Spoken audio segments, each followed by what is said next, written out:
Felicity gritted her teeth as she balanced a tray of drinks, weaving through the crowded restaurant with practiced ease. The Friday night rush was in full swing, and her feet ached from hours of running back and forth. She glanced at the clock, only 2 more hours until closing. "Table 7 needs their check," her coworker whispered as she passed by. "Got it," Felicity muttered, grabbing the bill and heading toward the corner booth.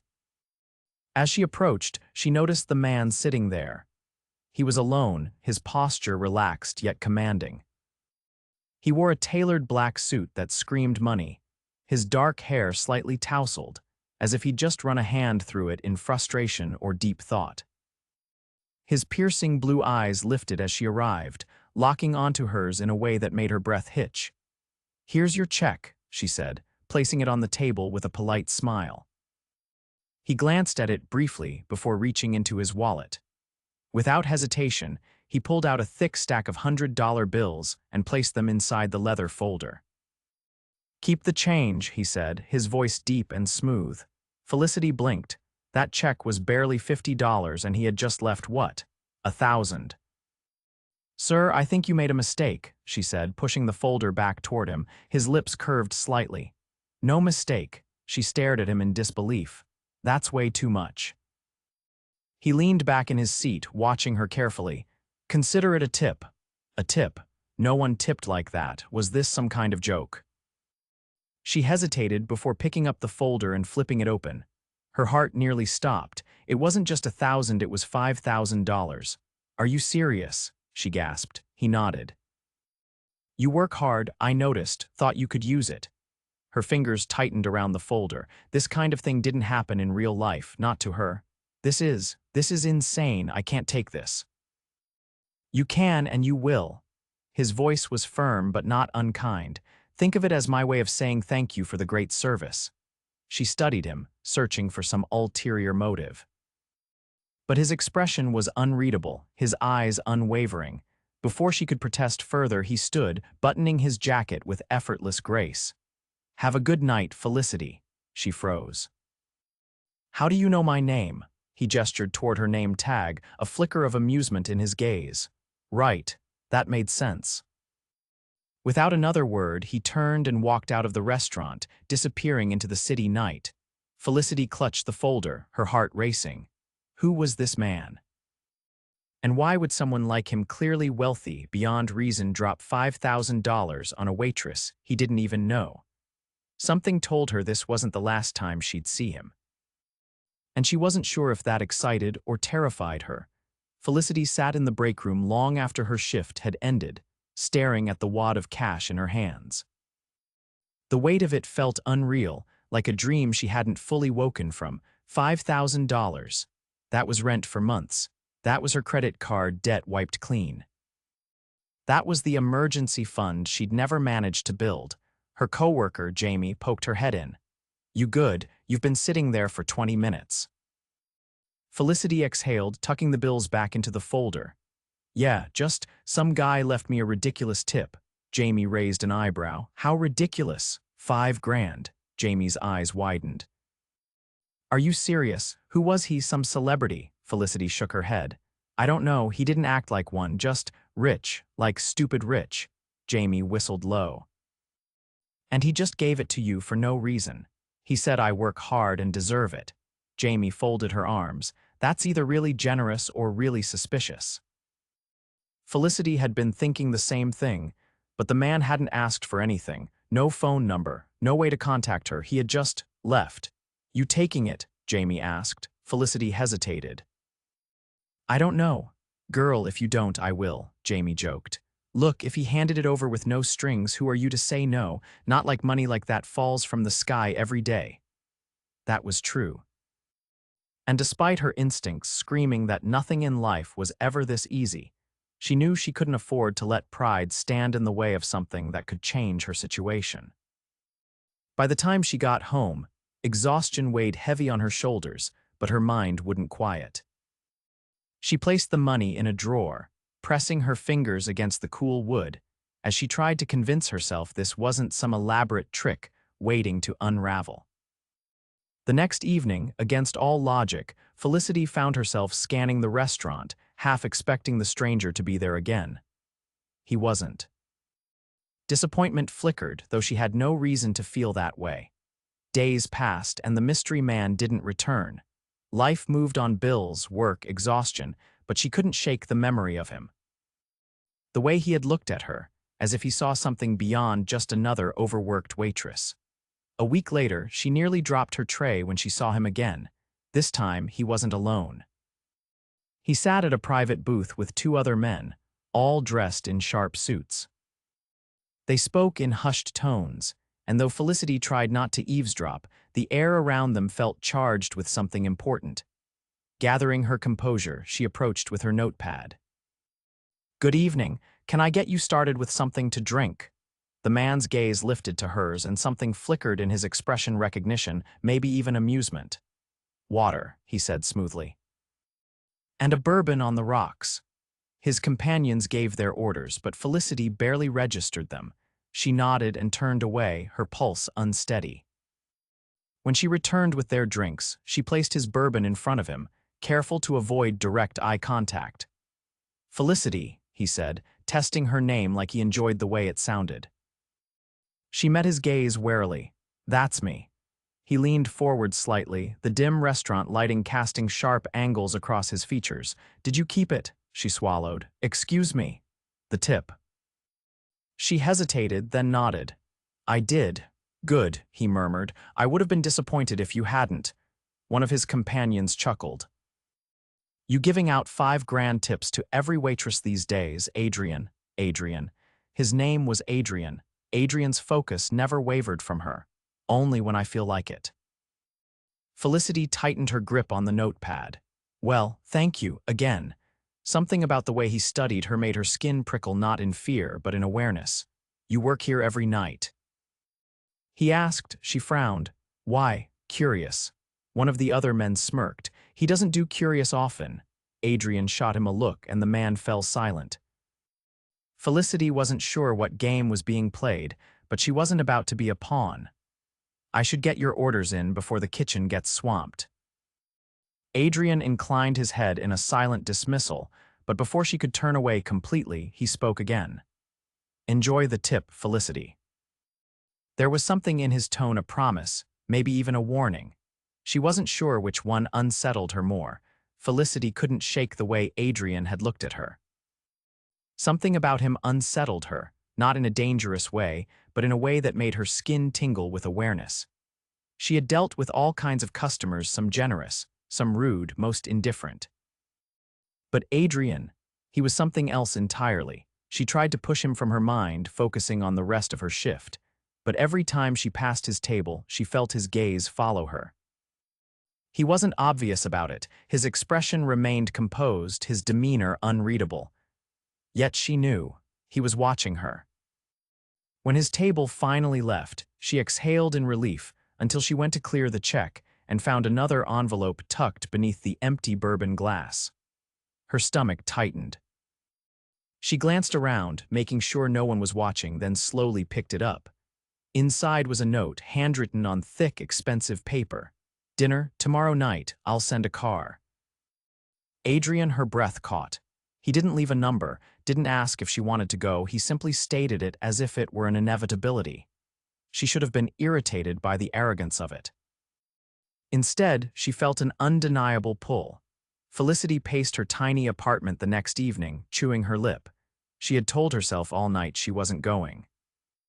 That accepting some absurd invitation from a man she barely knew was reckless, even foolish. But as the clock neared 7, she found herself standing by the window, peering down at the street. And then she saw it. A sleek black car, polished to perfection, idled at the curb. The driver, dressed in a crisp black suit, stepped out and checked his watch. Her heart pounded. She could still say no. She could pretend she never saw the note, ignore the car, go on with her life as if Adrian had never disrupted it. But something inside her rebelled against that idea. Against her better judgment, she grabbed her bag and headed downstairs. The driver opened the door without a word. She slid inside, the scent of leather, and something subtly expensive enveloping her. The restaurant was unlike anything she had ever seen. Dim lighting, chandeliers that looked like they belonged in a palace, and a quiet hum of conversation from patrons who exuded wealth. She felt wildly out of place. Then she saw him. Adrian stood near a private table at the back, dressed in another impeccably tailored suit. He looked just as composed, just as controlled as before, except this time, there was something else in his gaze as he watched her approach. Approval. She swallowed hard. A waiter pulled out her chair and she sat stiffly, unsure of the rules in a place like this. Adrian leaned back in his seat, studying her. "I wasn't sure you'd come." She lifted her chin. "I almost didn't." "Why did you?" She hesitated. "Curiosity, I guess." His lips curved slightly. "Curiosity can be dangerous." She arched a brow. "So can strangers who leave $5,000 tips and mysterious dinner invitations." His chuckle was low, rich. "Fair point." The waiter arrived, pouring them each a glass of deep red wine without asking. Felicity watched Adrian carefully. "You do this often." He tilted his head. "Do what?" "Pluck unsuspecting waitresses out of their lives and drop them into yours." He didn't look offended. If anything, he looked amused. "No, you're the first." She narrowed her eyes. "Why me?" A pause, then, "Because you intrigue me." Her stomach flipped, but she refused to let him see that. "You don't even know me." "Not yet," he admitted, "but I plan to." She exhaled slowly. "You're not used to people saying no to you, are you?" His expression didn't change. "I don't waste time on things I don't want." The intensity in his voice sent a shiver through her. The waiter placed their meals in front of them, something expensive looking she didn't recognize. Adrian picked up his fork, but he wasn't focused on his food. "Tell me about yourself, Felicity." She hesitated. "Why?" "Because I want to know who I'm having dinner with." She toyed with the stem of her wine glass. "There's not much to tell. I work, I pay bills, I try to survive." His gaze sharpened. "That's not all there is to you." She didn't like how easily he saw through her. She took a sip of wine, letting the warmth settle her nerves. "And what about you, Adrian?" "Since we're sharing." His expression remained unreadable. "I own businesses," she scoffed. "Vague, what kind of businesses?" "Successful ones." She rolled her eyes. "Do you always talk in riddles?" A glint of amusement flickered in his eyes. "Only when I'm enjoying myself." She wasn't sure if she should be flattered or annoyed. The conversation shifted, flowing more naturally as the night went on. He was sharp, observant, and surprisingly easy to talk to when he wasn't being infuriatingly cryptic. By the time dessert arrived, she realized she was enjoying herself more than she had in a long time. Adrian set his napkin down, watching her carefully. "Will I see you again?" She hesitated. Everything about him screamed danger, not the kind that threatened her safety, but the kind that could unravel everything she thought she knew about herself. But when she met his gaze, steady and expectant, she found herself nodding. Yes. And just like that, she knew there was no turning back. Felicity wasn't sure when it happened. Maybe it was the second dinner he invited her to, where he had an entire rooftop cleared out just for them, the city lights shimmering below like scattered diamonds. Or maybe it was the night he walked her home, because he didn't want her taking the subway alone, despite the fact that a man like him probably had drivers at his beck and call. But somewhere between those moments, between the quiet conversations and the way he listened, really listened, she realized she had fallen for him. And it terrified her.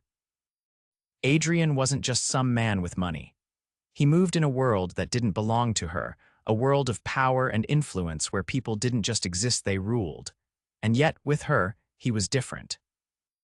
He was still commanding, still intense, but there was something else, something softer that he never showed to anyone else.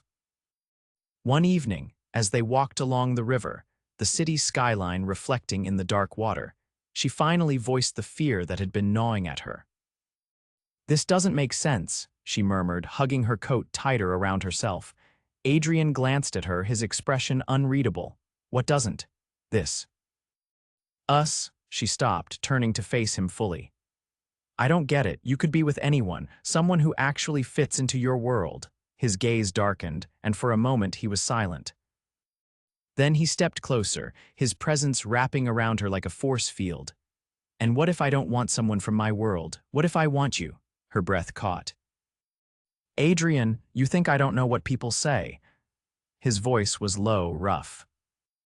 "That they look at us and wonder why I'd choose you." She flinched, but he caught her chin gently, forcing her to meet his eyes. "They don't matter," he said. "None of them. I don't care what anyone thinks, Felicity. I care about you." Her heart pounded so hard it was almost painful. "You scare me," she admitted. His grip tightened slightly before he let out a slow breath. "Why?" "Because this feels real. And if it is, then that means I have something to lose." Something in his expression shifted, like he understood exactly what she meant. "You won't lose me," he said, the words a quiet promise. "Not unless you push me away." She swallowed hard, emotions tangling inside her. Then, before she could stop herself, she reached up and kissed him. It wasn't soft or hesitant, it was desperate, filled with all the words she didn't know how to say. And when he pulled her closer, his arms locking around her as if he had no intention of letting go, she knew. She was his, and he was hers, no matter how impossible it seemed. Felicity wasn't sure how her life had changed so drastically in such a short time. One moment, she was just trying to make ends meet, and the next, Adrian was pulling her into a world she never imagined for herself. It wasn't just the expensive restaurants or the way doors seemed to open effortlessly for him. It was the way he made her feel like she mattered in a way no one ever had before. But the more time she spent with him, the more she realized how different their worlds really were.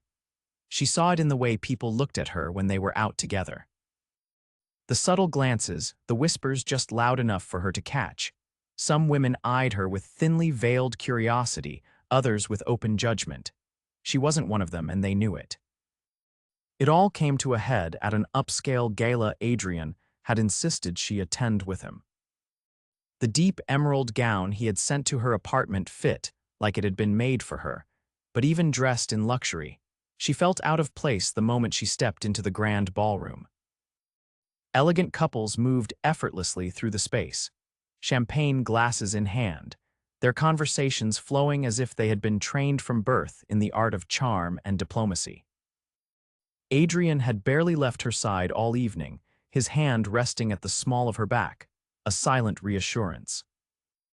But when a business associate pulled him into a conversation, she was left momentarily alone near the edge of the room. That's when she heard them.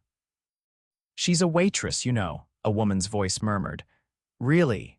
Another replied, her tone dripping with disbelief. And here I thought Adrian had standards. Felicity's stomach twisted, but she forced herself to remain still. She knew walking away would only make it worse. "I don't get it," the first woman continued. "He could have anyone." The second woman let out a quiet chuckle. "Maybe it's a phase. He'll get bored." Before Felicity could react, a familiar presence appeared beside her. Adrian. His expression remained unreadable, but his tone carried a quiet authority that sent a shiver through the air. "Is there something you'd like to say to my face?" The two women stiffened, caught off guard. One of them attempted a polite smile. "Oh, Adrian, we were just—" "I heard what you were just doing," he cut in, his voice calm but firm. "If you have a problem with Felicity, that's your issue, not mine." The weight of his words settled between them, and after an awkward pause, the women muttered weak apologies before slipping away. Felicity exhaled slowly, her fingers curled into her palm. Adrian turned to face her fully. "Are you okay?" She hesitated before nodding. "I knew people would talk." His jaw tightened slightly. "I don't care what they think." She met his gaze, searching for any hint of doubt. There was none, but she wasn't sure if that was enough. Later that night, as they sat in the back of his car, she stared out the window, her thoughts tangled. "You're thinking too hard," Adrian said quietly. She exhaled. I don't want to be some passing interest, Adrian." His fingers reached for hers, threading them together. "You're not." There was something in his voice, something steady, unwavering. She turned to him, her chest tightening. Then tell me what this is, what you want from me. He didn't hesitate. Everything. The words settled deep inside her, unraveling the last of her doubts. She had been waiting for the moment she would talk herself out of this, out of him. But instead, all she felt was certainty. And when he lifted her hand to his lips, pressing a slow kiss against her knuckles, she knew this wasn't a world she had been pulled into. It was a world they were creating together. Felicity had never been in love before, not like this. She had thought she understood what it meant, but being with Adrian was different. It wasn't just stolen kisses and whispered confessions. It was the way he reached for her hand absent-mindedly when they walked together. It was the way he noticed when she was overwhelmed and distracted her with dry humor only she got. It was in the way he made space for her in a life that had never needed anyone else. And she was falling, faster than she could stop herself. But there was still one thing left unspoken between them. She had never asked about his past, not really. He had told her vague details about his businesses, about his world, but she knew there was more. Something deeper. Something that explained the way he sometimes fell into silence, staring down at his drink as if it held answers. So when they found themselves in his penthouse one evening, curled up on the sofa with the city stretched out beyond the massive glass windows, she finally asked. "What made you this way?" Adrian glanced at her, brow lifting. "What way?" she shifted, turning to face him fully. "So careful, so controlled. Like you don't let people in unless you're absolutely sure they won't hurt you." His jaw tightened slightly, and for a moment she thought he wouldn't answer. Then he let out a slow breath. "My father built something massive, something powerful, and when he died, people expected me to take it over without a second thought. I was barely out of college, and suddenly I had men twice my age trying to manipulate me, waiting for me to fail." Felicity stayed quiet, letting him speak at his own pace. "I learned quickly that trust is a liability in my world. If you let the wrong person in, they don't just disappoint you, they destroy you." His fingers traced slow circles against the back of her hand, his touch absent-minded. "So I stopped letting people in," she swallowed, "until me." His gaze softened just slightly. "Until you," she exhaled, leaning her head against his shoulder. "You won't lose me, Adrian." He didn't respond right away, but his arm tightened around her, holding her just a little closer. And that was enough. Felicity didn't expect the confrontation. Not when things had been going so well. She had stopped second-guessing their relationship, stopped worrying about what people thought, and instead let herself enjoy what they had. But some people didn't know how to let things be. She was waiting outside the restaurant after a late shift when she heard the voice behind her. "You think this is going to last?" She turned to find a woman approaching her, heels clicking sharply against the pavement. Felicity recognized her immediately, one of the women from the gala, the one who had whispered about her when she thought no one could hear. Felicity straightened. "I don't know what you're talking about." The woman scoffed, crossing her arms. "You really believe he's serious about you? That this is anything more than a distraction?" Felicity clenched her jaw. "I don't see how that's any of your business." The woman stepped closer, her expression sharp with condescension. "I've known Adrian for years. I've seen the women who come and go. You think being different makes you special. It just makes you temporary." Felicity's heart pounded, but she refused to let the woman see any hesitation. "If you're so convinced I won't last, why are you here?" The woman's lips pressed together. Felicity tilted her head. "Because if you really believed what you're saying, you wouldn't feel the need to warn me." Something flickered in the woman's expression, irritation, maybe even doubt, but she didn't respond. Instead, she turned and walked away, leaving Felicity standing alone in the cold. She didn't tell Adrian about the encounter. She didn't want to give the woman the satisfaction of knowing she had gotten under her skin, but doubts crept in anyway, not because she didn't trust Adrian, but because, deep down, she still wasn't sure if she belonged in his world. So when Adrian noticed her distance over the next few days, she wasn't surprised when he confronted her about it.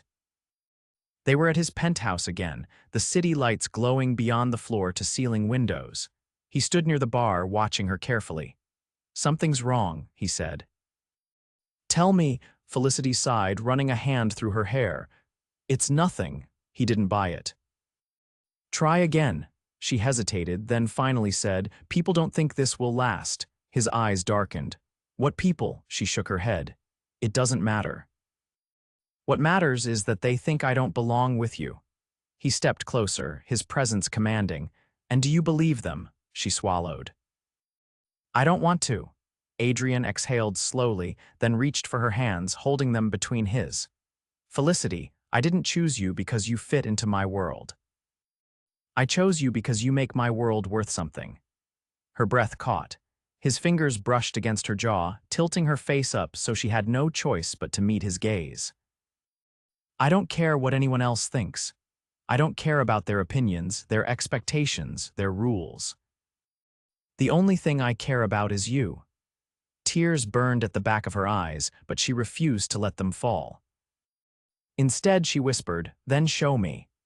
Something flickered in his expression, something fierce, something determined, and then he kissed her. Not just a kiss, but a declaration, a promise. And when he pulled back, his voice was steady, certain. "You're mine, Felicity, and I'm yours. Nothing else matters." She believed him. The next time they walked into a gala together, Felicity didn't hesitate. She didn't shrink under the weight of judgmental stares. She didn't let whispered remarks touch her confidence. Because Adrian was beside her, his hand in hers, and when he looked at her, it was with the kind of certainty that left no room for doubt.